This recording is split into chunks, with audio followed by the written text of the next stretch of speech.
فأنا ناصح لإخواني بالصدع بالحق تبيض وجوههم. السكوت في مسألة الحزبية يضرها، فاصدع بما تؤمر وأعرض عن المشركين. سلامي على دماج ورجالها والشيخ يحيى ودار العلم يا سعد بانيها. Bismillahirrahmanirrahim.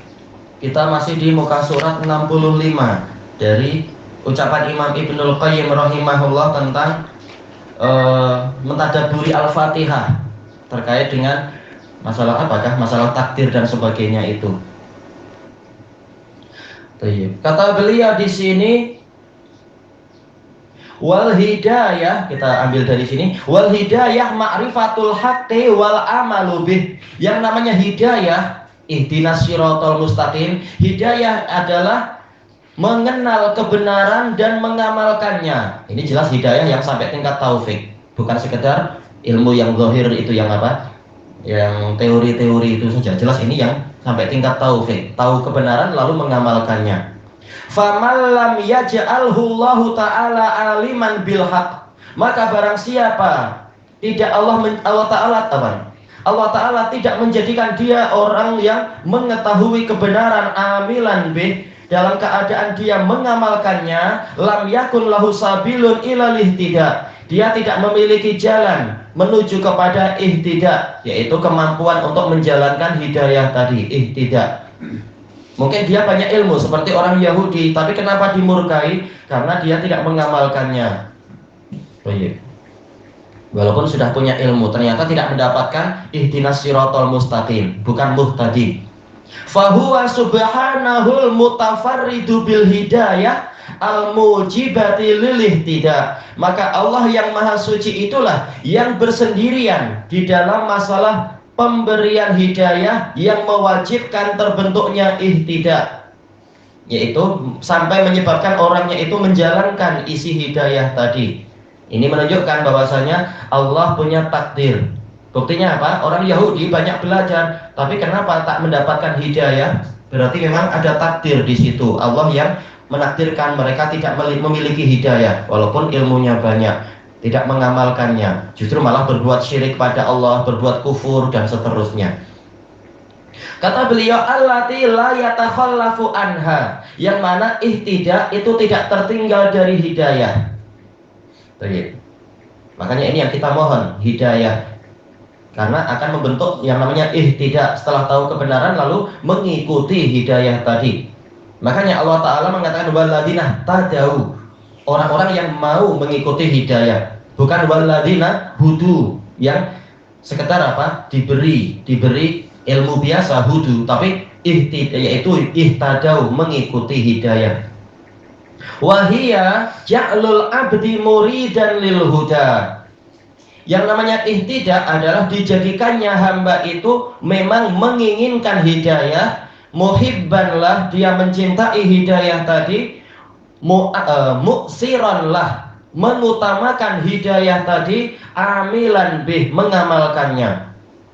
Fahadhil hidayah laisat ila malakin muqarrabin wala nabiyyin mursal. Maka hidayah ini tidak diserahkan, yaitu pengurusannya tidak diserahkan kepada malaikat yang didekatkan ataupun nabi yang diutuskan. Nabi Muhammad tak mampu memberikan hidayah, yaitu taufik, kepada orang-orang yang beliau cintai, yaitu siapa? Abu Thalib, ataupun Abu Lahab, ataupun Abu Jahal dan sebagainya.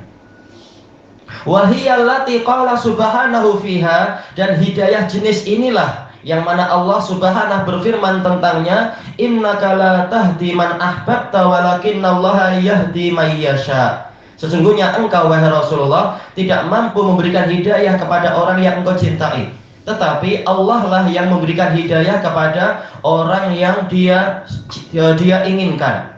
Ma'a qaulihi ta'ala, bersamaan dengan firman Allah Ta'ala, wa innaka la tahdi ila siratim mustaqim, dan sesungguhnya engkau benar-benar memberikan hidayah kepada jalan yang lurus. Ini hidayah irsyad, yaitu pemberian ilmu. Fahadihi hidayatud da'wati wat ta'limi wal irsyad. Maka hidayah yang Nabi itu memiliki yang beliau berikan ke orang lain, ini adalah hidayah yang berupa dakwah, yaitu seruan, taklim, pengajaran, irsyad, bimbingan. Ini jelas Nabi, bahkan kita pun memiliki itu, yaitu kita membimbing adik kita ke, anak kita ke, teman kita dan sebagainya itu. Wahiyallati hudiya biha Samud fastahabbul ama 'alaiha. Dan inilah hidayah yang kaum Samud telah diberi, namun mereka lebih menyukai, lebih mencintai kebutaan daripada hidayah tadi. Dapat hidayah irsyad tapi tidak mendapatkan hidayah taufik, karena Allah tahu isi hati mereka memang lebih mencintai kebutaan. Wahiyallati qala ta'ala fiha. Dan hidayah inilah yang mana Allah Ta'ala berfirman tentangnya, wa ma kana Allahu liyudhilla qauman ba'da idh hadahum. Dan sama sekali Allah tidak menyesatkan suatu kaum setelah Dia memberikan hidayah pada mereka. Yaitu apa? Hidayah irsyad. Setelah diberi ilmu, Allah tidak akan menyesatkan mereka hatta yubayyina lahum ma yattaqun, sehingga Allah menerangkan kepada mereka apa yang wajib mereka takuti. Ternyata setelah itu mereka lebih memilih jalan yang sesat, maka Allah sesatkan sekalian mereka. Diberi irsyad tetapi tidak diberi taufik, karena mereka yang sudah ditakut-takuti memilih jalan yang sesat, ternyata tetap memilih jalan yang sesat tadi. Qal fahadahum hudal bayan. Allah memberikan hidayah pada mereka, tapi hidayah bayan, diberi ilmu, diberi keterangan. Alladzi taqumu bihi hujjatuhu alaihim, yang dengan itu tegaklah hujjah Allah terhadap mereka. Allah sudah memberikan argumentasi untuk nanti membantah mereka tatkala mereka membangkang. Wa mana'ahumul hidayatal mujibata lil ihtidah. Allah menghalangi mereka dari mendapatkan hidayah yang mewajibkan ihtidah, yaitu taufik.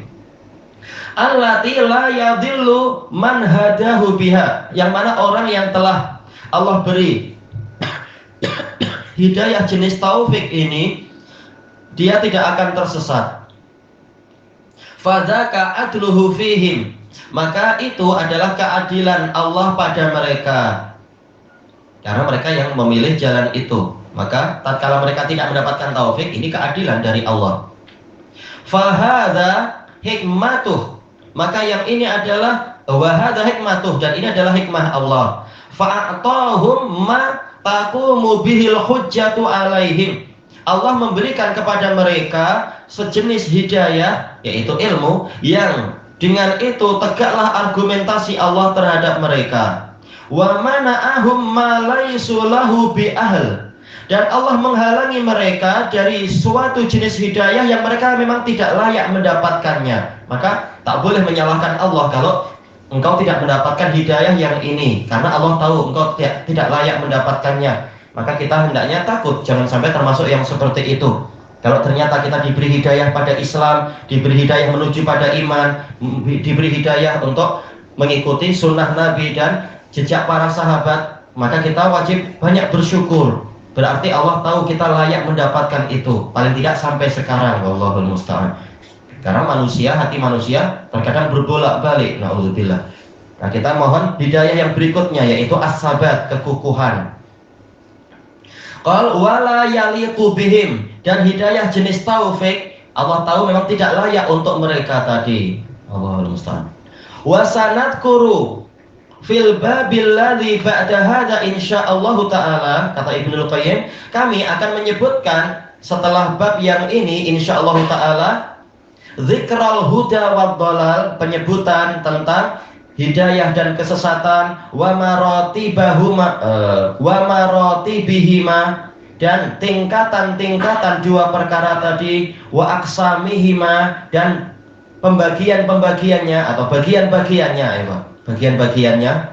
Fa innahu alaihi madaru masailil qadar, karena pada perkara inilah titik peredaran pun pusat peredaran masalah-masalah takdir.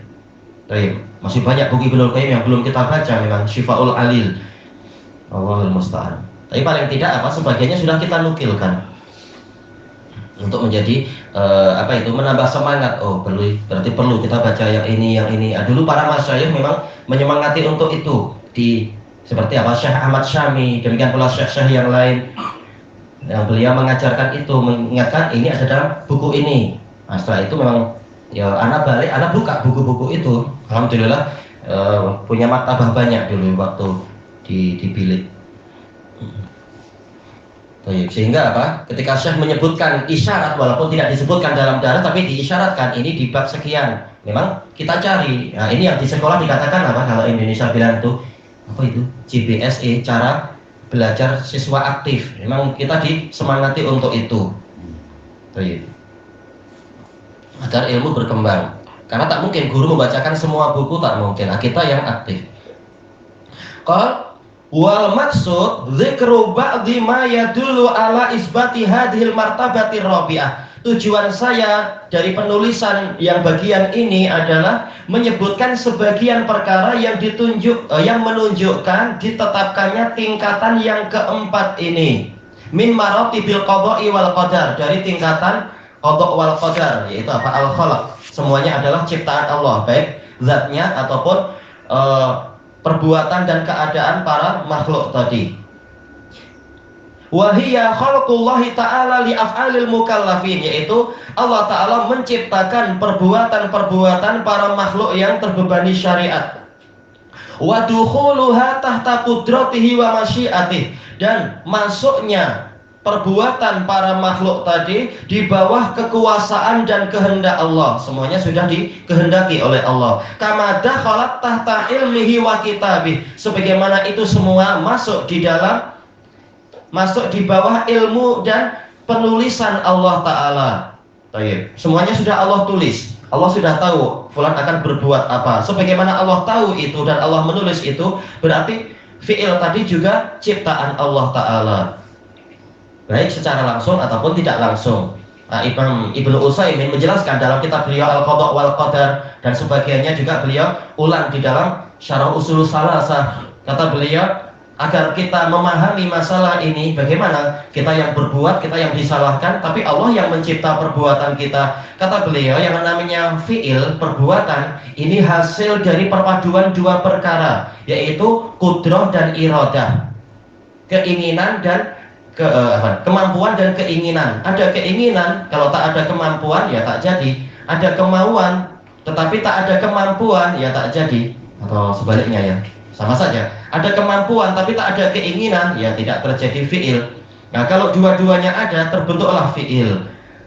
Sementara kemauan ini makhluk ciptaan siapa? Ciptaan Allah. Demikian pula kekuatan, siapa yang menciptakan kekuatan? Allah. Tatkala dua-duanya adalah makhluknya Allah, berarti apa saja yang dilahirkan dari dua perkara tadi, dia juga makhluknya Allah.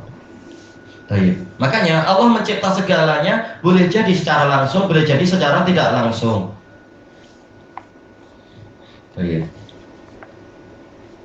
Kemudian kata beliau di sini, qala Allah Ta'ala, Allahu khaliqu kulli syai'in wa huwa ala kulli syai'in wakil. Allah adalah pencipta segala sesuatu. Ini umum. Kul dan syai' umum. Maka semuanya, a'yan dan juga apa? Af'al, semuanya masuk di sini. Dan dia maha mengurusi segala sesuatu. Tak ada yang di luar kepengurusan Allah Ta'ala. Wa hadza amun mahfuz. Ini adalah dalil yang umum dan terpelihara. La yakhruju anhu syai'un minal alam. Tidak ada sedikit pun yang keluar darinya, dari alam semesta ini. Ini yang disebutkan oleh Imam Ibnu Qudamah di dalam kitab usul fikih beliau. Semua dalil-dalil umum itu sudah dikhususkan kecuali 4 dalil, di antaranya ini. Ini umum, keumumannya terpelihara, tidak ada pengkhususan. Yang masuk dalam istilah khalaq tentunya. Untuk Allah, untuk zat Allah, nama dan sifatnya tak masuk di sini. Karena syai' di sini dia masuk di dalam apa? Pembahasan sebagai maf'ul, makmul dari khaliq.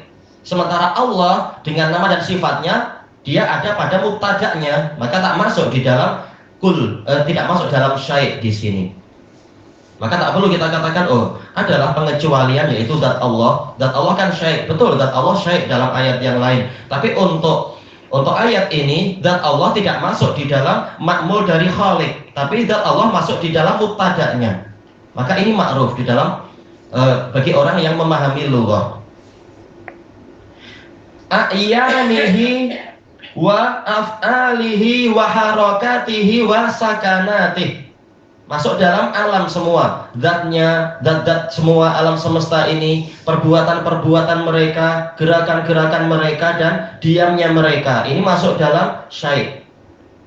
Walaisa makhsusan bidzatihi wa sifatih. Dan ayat ini tidak dikhususkan dengan zat Allah dan sifatnya. Iya, sejak awal memang sudah tidak masuk. Tidak perlu kita bingung. Ada ini dikhususkan, tak perlu. Sejak awal dia tidak masuk. Zat Allah tidak masuk, zat dan sifat Allah tak masuk dalam pembahasan ini. Kata beliau, fa innahul khaliqu bidzatihi wa sifatih. Karena Allah dengan zat dan sifatnya, dialah si pencipta itu. Wa ma siwahu makhlukun lah, yang selain Allah adalah makhluknya Allah. Wal lafdzu qad yang setelahnya Walladzu qad farraqa bainal khaliqi wal makhluk. Lafaz dari ayat tadi sudah memisahkan antara pencipta dan yang diciptakan. Wasifatuhu subhanahu dakhilatun. Harusnya apa? Ada titik dua ya. Dakhilatun fi musammasmih. Sementara sifat-sifat Allah yang maha suci sudah masuk di dalam apa ini? Yang dinamakan dengan nama Allah tadi, lafzul jalalah Allah. Nah, maka tak perlu kita bingung ini dikhususkan kok dengan zatnya, tak perlu, karena zat Allah dan sifatnya sudah masuk di dalam mubtada'nya. Yang lain-lain masuk di dalam muta'alliq dari khobarnya itu, muta'alliq dan ma'mul dari khobarnya. Ilahuna wallahu a'lam.